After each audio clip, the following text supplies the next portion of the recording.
What up, y'all? This is your boy, Mr. Downtown Ray Mello, and you're listening to the Entertainment Report on iHeartRadio, live from Dubai for Thursday, November 5th, 2015, delivering some major stories and trends going on in the world of entertainment and beyond. You can follow the show on Facebook, Twitter, or Instagram, facebook.com/The Entertainment Report with Ray Mello, that's RAYMELO, on Twitter at The Enter Report, or on Instagram at The Entertainment Report. You can listen to the show anytime you want on iHeartRadio. Just go to iHeart.com or your iHeart phone app. Search for the Entertainment Report, and it'll take you to our page. A Miami Beach estate thought to still be under the ownership of rapper Lil Wayne was raided by police Tuesday with the warrant issued to seize property. The rapper, who recently announced the Thanksgiving release date of his third project this year, No Ceilings 2, owes about $2 million to jet leasing company Signature Group, the Miami New Times reported. Per a court judge's orders, Wayne is also due to pay the company $200,000 in attorney fees. While the rapper spent time in Los Angeles, Tuesday's raid was meant to confiscate assets which can be used to pay the debt, TMZ report. The approved Levy warrant gave Miami-Dade police permission to break the mansion's locks and seize whatever may be of value inside the home. Earlier this year, the rapper's home was an object of interest after a shooting was reported on the premises. WSVN reported SWAT team members spent a prolonged amount of time at the house but did not discover any wrongdoing or evidence of a shootout. The incident was labeled a hoax. Lee Daniels has agreed to pay an undisclosed sum towards Sean Penn's legal fees as he backs down from insisting the defamation suit goes to federal court. The Empire co-creators' attorneys filed a letter in federal court Tuesday withdrawing a previous attempt to move the case up the ranks, Deadline reported. The letter from his attorneys read, having considered the arguments and authorities raised in Penn's October 22, 2015 pre-motion letter requesting a demand and having diligently met and conferred, Daniels has agreed to withdraw his notice of removal and to have this matter remanded to the Supreme Court of the state of New York. It also said further the parties' resolution, including Daniels' payment of a confidential monetary amount to Penn, consistent with the guiding principles of the U.S. Code. Late last month, Deadline reported Daniel requests to have Penn's suit moved from New York State Court to federal court, citing the gunman actor's California residency. Penn's attorney rejected the motion, calling it meritless. In September, Penn filed a multi-million-dollar defamation lawsuit against Daniel for insinuating the gunman actor was abusive towards women. In a magazine interview, speaking of Terrence Howard's alleged reputation of domestic violence, Daniels compares his actions to that of Penn, who has never been arrested or convicted of such crimes. Daniels told a Hollywood Reporter in September, Howard ain't done nothing different than Marlon Brando or Sean Penn, and all of a sudden he's some fucking demon. That's a sign of the times of race of where we are right now in America. Actor Liam Neeson is reportedly in talks for a leading role in Felt, expected to be helmed by concussion director Peter Landsman. Nielsen's team is reportedly negotiating his part as FBI agent W. Mark Felt, the previously unknown source referred to as Deep Throat, who informed journalists Bob Woodward and Carl Bernstein of the Watergate scandal.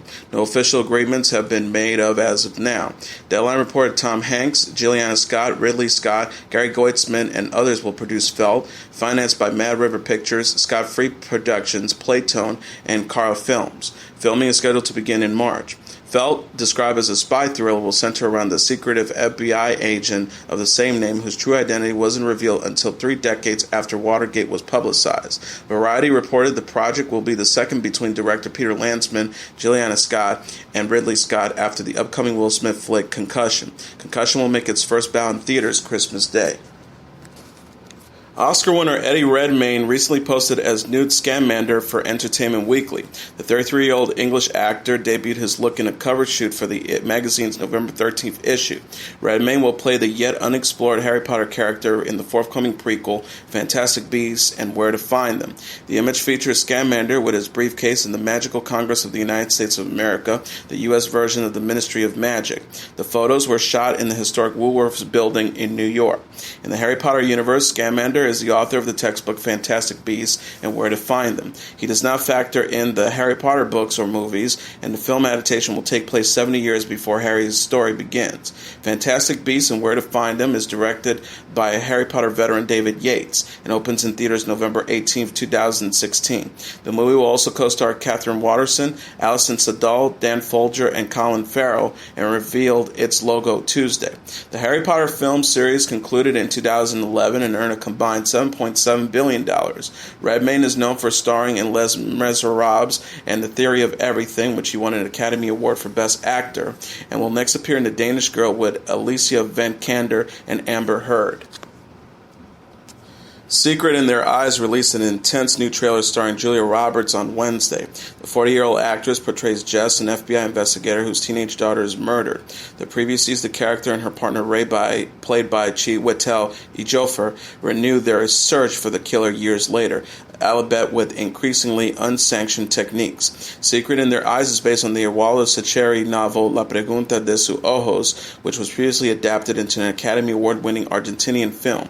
Nicole Kidman co-stars as a district attorney who oversees the case.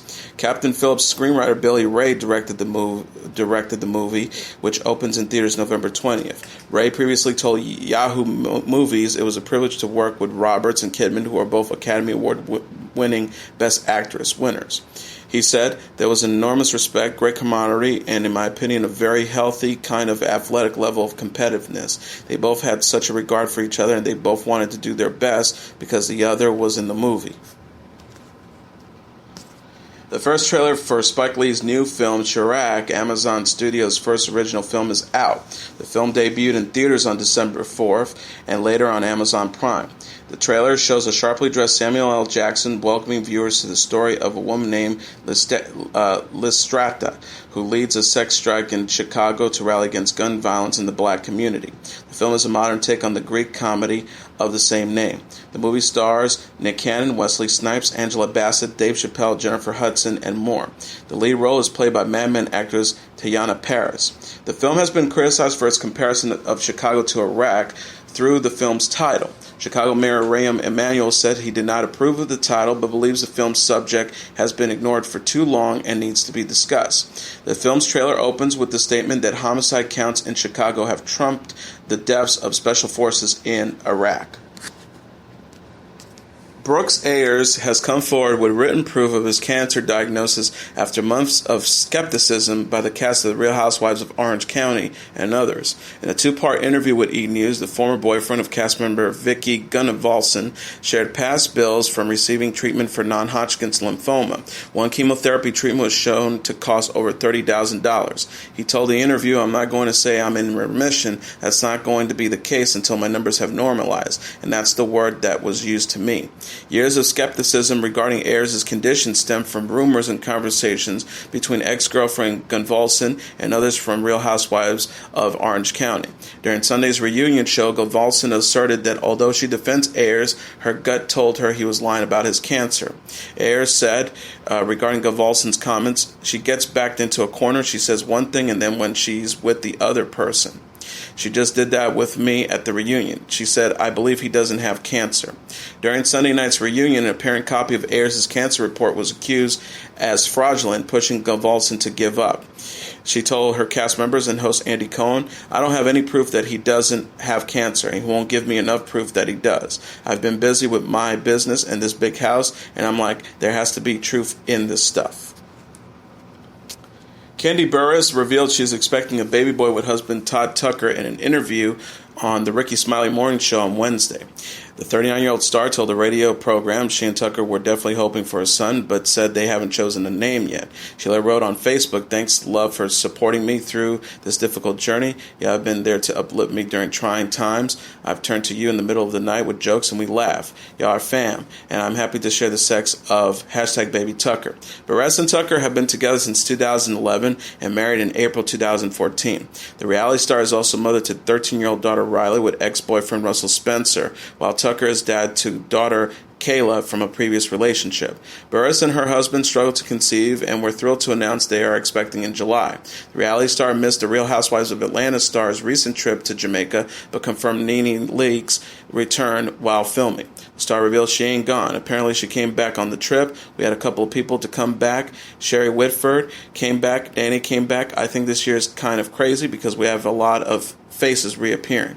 Burruss has starred on the Bravo series since Season 2 and will return for Season 8 with Cynthia Bailey, Phaedra Parks, Kenya Moore, and Portia Williams on October 8th. Newcomer Kim Fields will also appear as series regular on the season.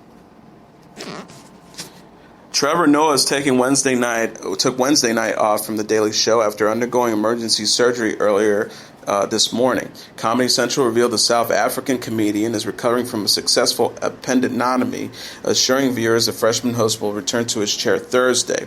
The network said, "We're happy to report the procedure went well and he is currently recuperating from the surgery." As a result, The Daily Show will air an encore tonight. We expect he and the show will be back with an original episode tomorrow. The Fox News series has only been under Noah's leadership since late September, promoting impressive growth among young adult viewers, the Wrap notes. His predecessor, Jon Stewart, led the show for 16 years before passing the baton in August. Contestant Alex Skarlatos reunited with friends Anthony Sadler and Spencer Stone in Los Angeles during Monday night's episode of ABC's Dancing with the Stars. After performing alongside partner Lindsay Arnold in a tribute to the late Navy SEAL Chris Kyle, Skarlatos joined his two friends to discuss what life is like together after they stop a potential terrorist attack in France during a visit in September. Skarlatos said, "We mostly just have a good time and hang out like we were before. I mean, that really hasn't changed too much, I don't think. We're just still three friends who want to hang out and have a good time."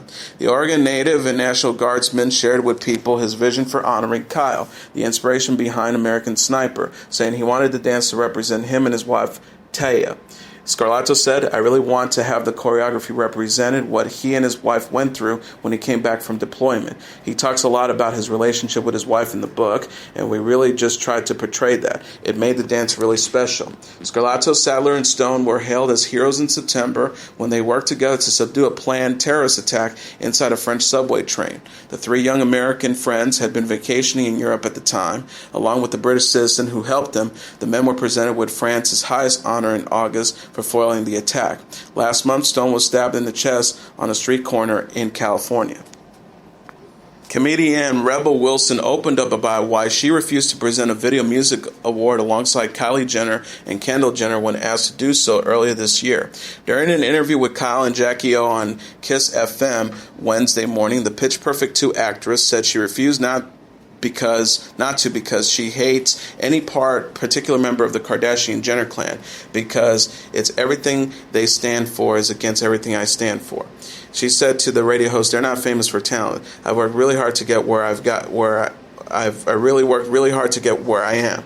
When asked why event officials would even ask Wilson to team up with the Jenner sisters, Wilson said she believed they were going to dress her as Kim Kardashian. She said, according to People magazine, "I know they're super popular, but I'm all about personality and working hard to get to where I am. I mean, how Kim Kardashian got famous from a sex tape, and I just went to acting school and worked really hard." Romeo Beckham, the 13-year-old model and son of David and Victoria Beckham, starred in luxury brand Burberry's festival film this year.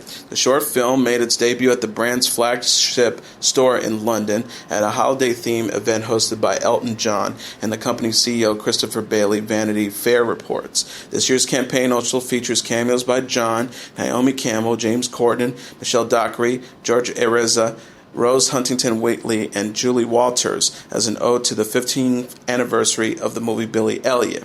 Bailey said, according to E! News, Billy Elliot is an incredible film full of so much joy and energy, so it was a real thrill and a great honor to be able to celebrate its 15th year anniversary through our festive campaign. He also added, it was also a huge privilege to work with such an amazing and iconic British talent. The cast are quite simply some of the biggest names in film, music, and fashion, and it was so much fun working with them all to make this special film. Colombian TV novela actress Adriana Campos and her partner Christian Rincon died in a serious car crash. The Latin Times reported the couple was driving southwest when the driver of the car lost control, causing it to drop into the Colca River. Campos, 36, and Rincon leave behind a 1-year-old son, Guillermo. The novella actress is well known for her roles in Vecinos, Bellas Calamidades, and El Clone. With a 15-year career, Campos also appeared in the film and television series, including a 2006 romantic comedy, Gringo Wedding, and 2011 Colombian Postcards. Campos was previously nominated for multiple Premio TV and Novella Awards, including Best Supporting Actress. Before becoming engaged to Rincon, she dated actor Mauricio Ockman in 2010. Gwen Stefani opened up about her divorce from Gavin Rossdale on Tuesday.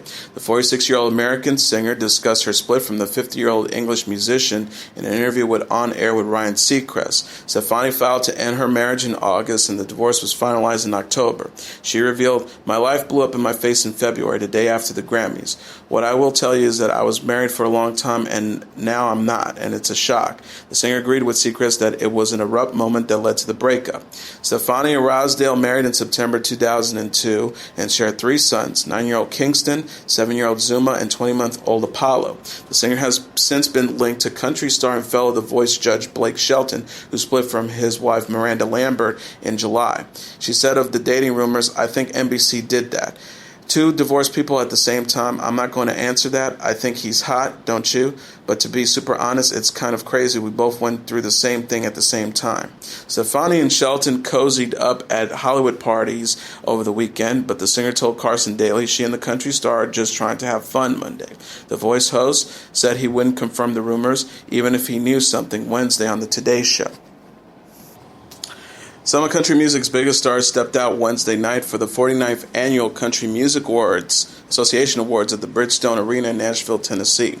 Luke Bryan won Entertainer of the Year, while Chris Stapleton was the shock of the night when he won Male Vocalist of the Year. Miranda Lambert won Female Vocalist of the Year, while Little Big Town won Vocal Group of the Year. Little Big Town's Girl Crush won not only Song of the Year, but also Single of the Year. Chris Stapleton won Album of the Year for Traveler. Florida Georgia Line won Vocal Duo of the Year. Chris Stapleton also won New Artist of the Year. Best Music Video went to Maddie and Tay for A Girl in the Country. Keith Urban featuring Eric Church with their collaboration Raise 'Em Up won Music Event of Award, and Musician of the Year went to Mac Anally. The evening's big honor, Entertainer of the Year, went to Luke Bryan, who looked thrilled to hear his name, even kissing his trophy at one point on stage. He thanked his fans and crew, along with his wife, for allowing him to be on the road so much. He said, "This is the best business in the world with the best people. I love you, country music. I love you, fans." Bryan beat out Eric Church, Miranda Lambert, Garth Brooks, and Kenny Chesney for the coveted honor.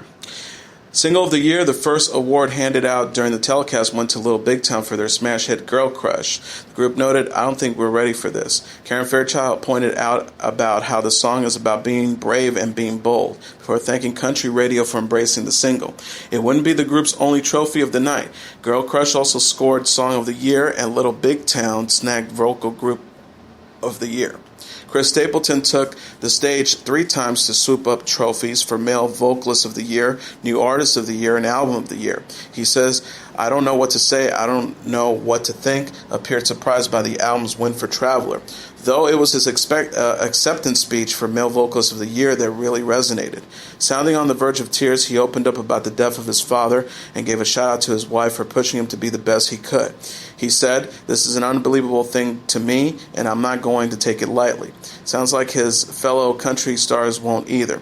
Bryan spoke about how much he appreciated all of Stapleton's wins Wednesday night. If you didn't know Stapleton before Wednesday, you will likely know him now. Florida Georgia Line, meanwhile, won Vocal Duo of the Year for the 3rd time. They called it Crazy before thanking their road family, band, and crew on tour.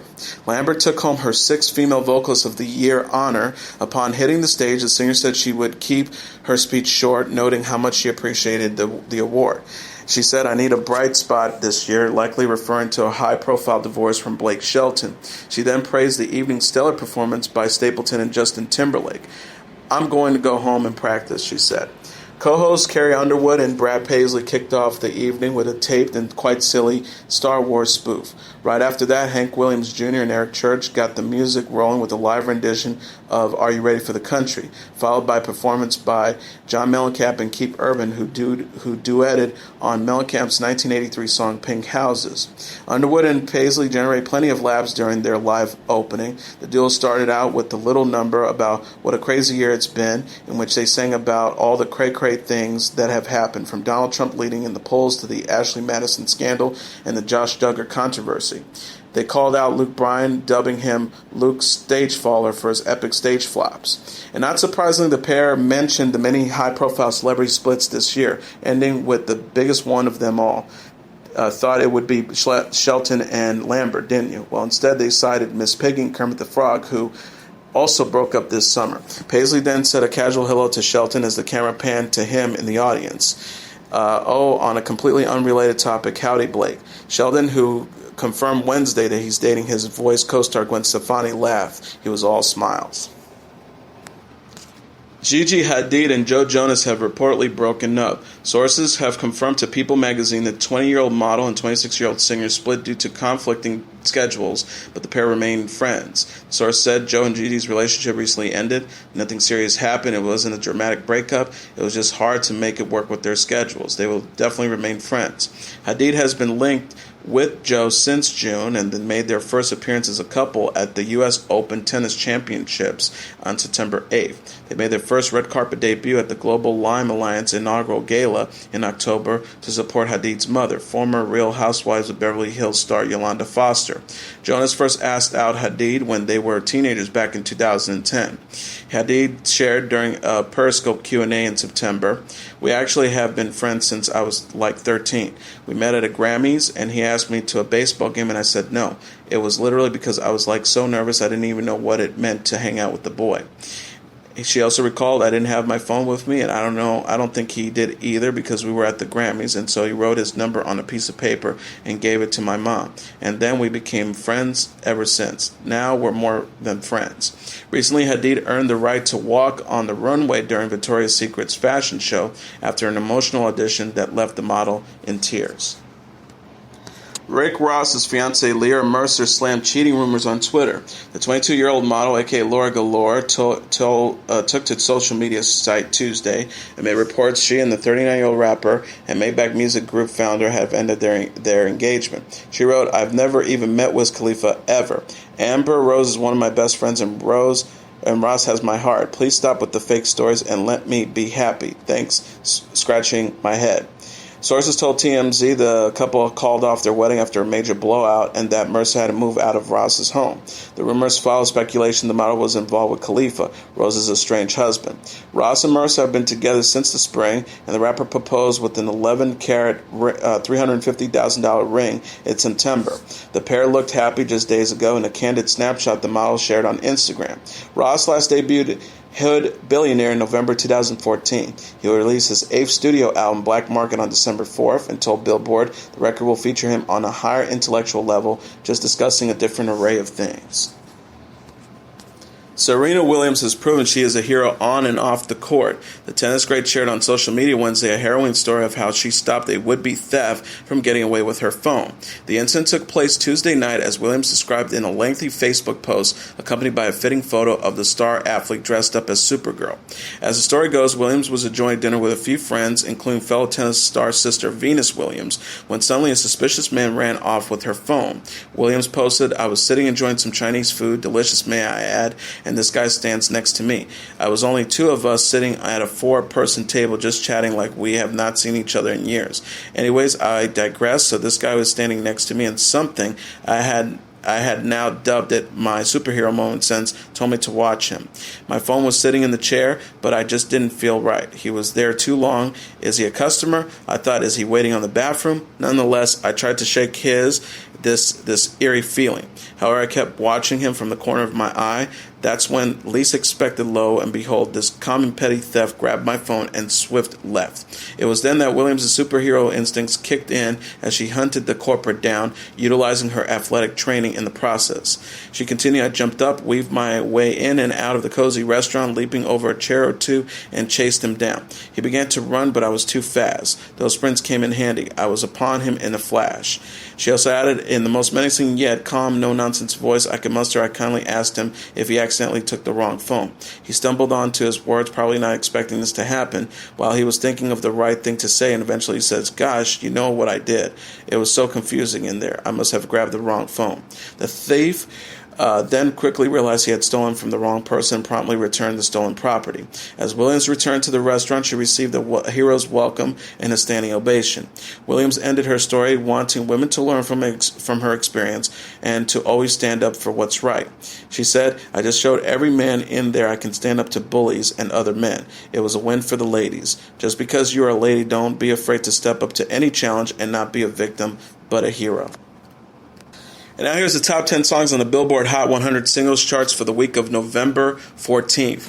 Number 10, The Weeknd with Can't Feel My Face. Number 9, Our City feature Adam Levine, Locked Away. Number 8, Fetty Wap featuring the Remy Boys with 679.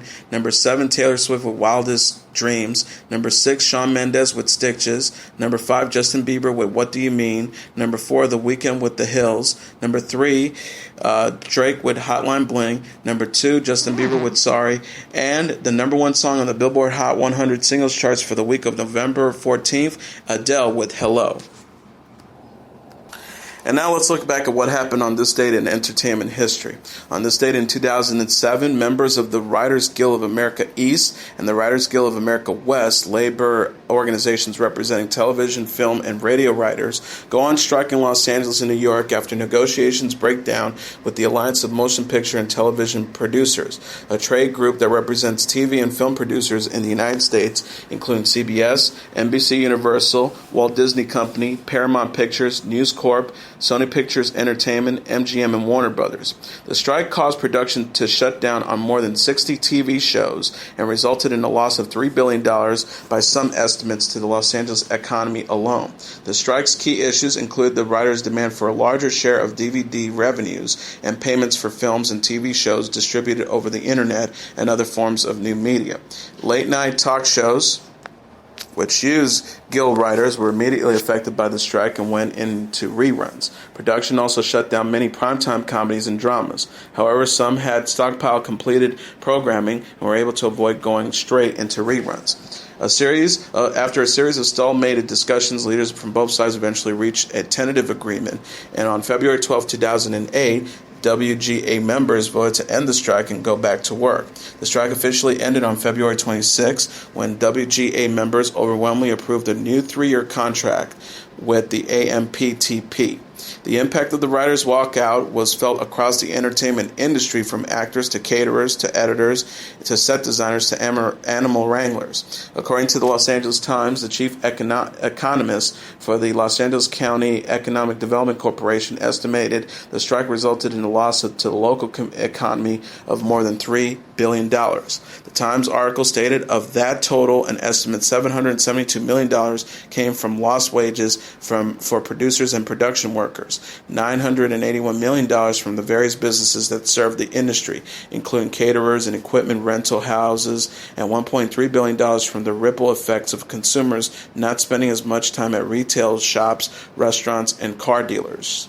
Previous multiple-month strikers launched by Writers Guild members in 1960 and 1988 have also greatly impacted the entertainment industry, bringing TV and movie productions to a standstill and causing millions in revenue.